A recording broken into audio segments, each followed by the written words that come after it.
പ്രധാനമന്ത്രി വരുന്ന ലോക്സഭാ തെരഞ്ഞെടുപ്പ് പ്രചാരണത്തിന് തുടക്കം കുറിച്ചുകൊണ്ട് ഇന്നലെ നടത്തിയ പ്രസംഗത്തിൽ സംസ്ഥാന സർക്കാരിനെയും അതോടൊപ്പം കോൺഗ്രസിനെയും ശക്തമായ ഭാഷയിൽ വിമർശിച്ച് തിരികെ പോയതിന് തൊട്ടു പിന്നാലെയാണ് ഒരു കോംപ്രമൈസ് പൊളിറ്റിക്സ് കളിക്കുന്നുണ്ട് എന്ന ആക്ഷേപത്തിന്റെ തുടർച്ചയായി വി.ഡി. സതീശൻ സ്വർണ്ണക്കടത്ത് കേസുമായി ബന്ധപ്പെട്ട അന്വേഷണത്തിന്റെ കാര്യങ്ങളിൽ എന്തുകൊണ്ട് പ്രധാനമന്ത്രി ഇടപെടുന്നില്ല എന്ന രാഷ്ട്രീയ പ്രസക്തിയുള്ള ചോദ്യം ഉന്നയിച്ചിരിക്കുന്നത്. എന്താണ് ഇതിലൂടെ UDF ലക്ഷ്യമിടുന്നത്? തനേഷ് തമ്പി നമ്മളോടൊപ്പം ഉണ്ട്. തനേഷ്, വളരെ നേരത്തെ തന്നെ UDFന് എപ്പോഴും ഉണ്ടായിരുന്ന ഒരു ആക്ഷേപമാണ് ഒരു കോംപ്രമൈസ് നടക്കുന്നുണ്ട് തിരശ്ശീലയ്ക്ക് പിന്നിൽ CPM-ഉം BJP-യും തമ്മിൽ. അവിടെയാണ് ലാവ്ലിൻ വിഷയത്തിലുള്ള ഇടപെടലുകൾ സംബന്ധിച്ച ആക്ഷേപം UDF ഉന്നയിക്കുന്നത്. അവിടെയാണ് സ്വർണ്ണക്കടത്ത് കേസുമായി ബന്ധപ്പെട്ട കേന്ദ്ര അന്വേഷണ ഏജൻസികളുടെ അന്വേഷണം എവിടെയും എത്താതെ പോയതിനെ UDF സംശയിക്കുന്നത്. ഈ പശ്ചാത്തലത്തിൽ പ്രധാനമന്ത്രിയുടെ വരവ് BJP-യെ സംബന്ധിച്ച് അവരുടെ ആത്മവിശ്വാസം ഉയർത്തിയിട്ടുണ്ട്.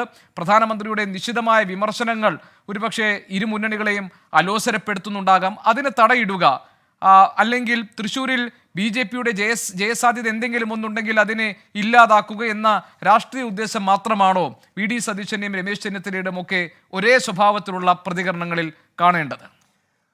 ഗോപികൃഷ്ണൻ, നവകേരള സദസ്സിലൂടെ ലോക്സഭാ തെരഞ്ഞെടുപ്പിന് തുടക്കം, അല്ലെങ്കിൽ അതിൻ്റെ ഒരു പ്രചരണ തുടക്കം തുടങ്ങിയത് അതിൻ്റെ ഒരു കേളികെട്ട് LDFിൻ്റെ ഭാഗത്തു നിന്നായിരുന്നു. സംസ്ഥാന സർക്കാർ സംഘടിപ്പിച്ച നവകേരള സദസ്സിലൂടെ ഒരുപടി മുന്നിലെത്താൻ ഒരുപക്ഷെ LDFിന് സാധിച്ചിരുന്നു. പക്ഷേ അതിൻ്റെ ഒരു രണ്ടാം ഘട്ടത്തിലേക്ക് എത്തുമ്പോൾ കളം BJP പിടിക്കുന്നു.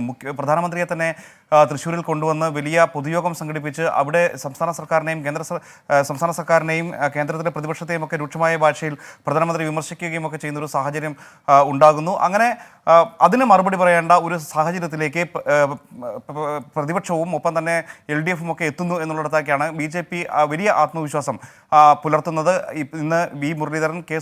സുരേന്ദ്രനൊക്കെ നടത്തിയ പ്രസ്താവനകളിലൂടെ അത് വ്യക്തവുമാണ്. അതേസമയത്ത് LDFിനെ സംബന്ധിച്ചിടത്തോളം ഈ കാര്യത്തിൽ, അതായത് തൃശ്ശൂർ സീറ്റ് പിടിച്ചെടുക്കും, നേരത്തെ തന്നെ അനൗദ്യോഗികമായെങ്കിലും സുരേഷ് ഗോപിയുടെ സ്ഥാനാർത്ഥിത്വം പ്രഖ്യാപിച്ചുകൊണ്ടാണ് BJP നേതാക്കൾ ഈ ഒരു കാര്യം മുന്നോട്ട് വച്ചിരിക്കുന്നത്. എന്തായാലും ഒരു സീറ്റ് പോലും പിടിച്ചെടുക്കില്ല എന്ന ആത്മവിശ്വാസം LDF പുലർത്തുകയാണ്. BJPക്ക് അങ്ങനെ അതിന് കഴിയില്ല, അത് എന്ത് വില കൊടുത്തും തടയും എന്ന് LDF പറയുന്നു. UDF ആകട്ടെ അതേ കാര്യം തന്നെയാണ് ആവർത്തിക്കുന്നത്. പക്ഷേ ഇവിടെ UDF മുന്നോട്ട് വയ്ക്കുന്ന പ്രധാനപ്പെട്ട ആരോപണം LDFും ഒപ്പം തന്നെ BJPയും തമ്മിൽ ഒരു രഹസ്യ ബാന്ധവമുണ്ട് എന്നുള്ളതാണ്. അത് വളരെ കാലം മുൻപ് തന്നെ ആ ഒരു കാര്യം, ഒരു അഡ്ജസ്റ്റ്മെൻറ്റ് പൊളിറ്റിക്സ് രണ്ട് പാർട്ടികൾക്കുമിടയിൽ ഉണ്ട് എന്നുള്ളത് വളരെ കാലമായി ഉന്നയിക്കപ്പെടുന്ന ഒരു ആരോപണമാണ്. അതിനെ അടിസ്ഥാനമായി ചൂണ്ടിക്കാണിക്കുന്ന ഇപ്പോൾ ഏറ്റവും പ്രധാനപ്പെട്ട ഒരു വിഷയം സ്വർണ്ണക്കടത്ത് കേസ് തന്നെയാണ്.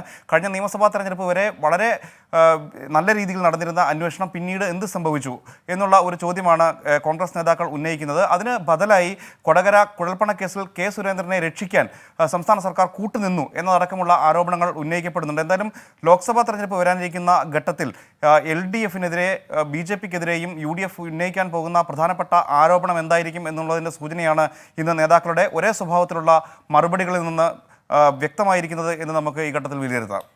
ശരി, തനേഷ് തമ്പിയാണ് വിവരങ്ങൾ നൽകിയത്. തനേഷ് തമ്പിയാണ് ഈ രാഷ്ട്രീയ പ്രതികരണങ്ങളുടെ പ്രസക്തിയും അതിൻ്റെ സാങ്കത്യത്തെക്കുറിച്ചുള്ള വിശകലനം നടത്തിയത്.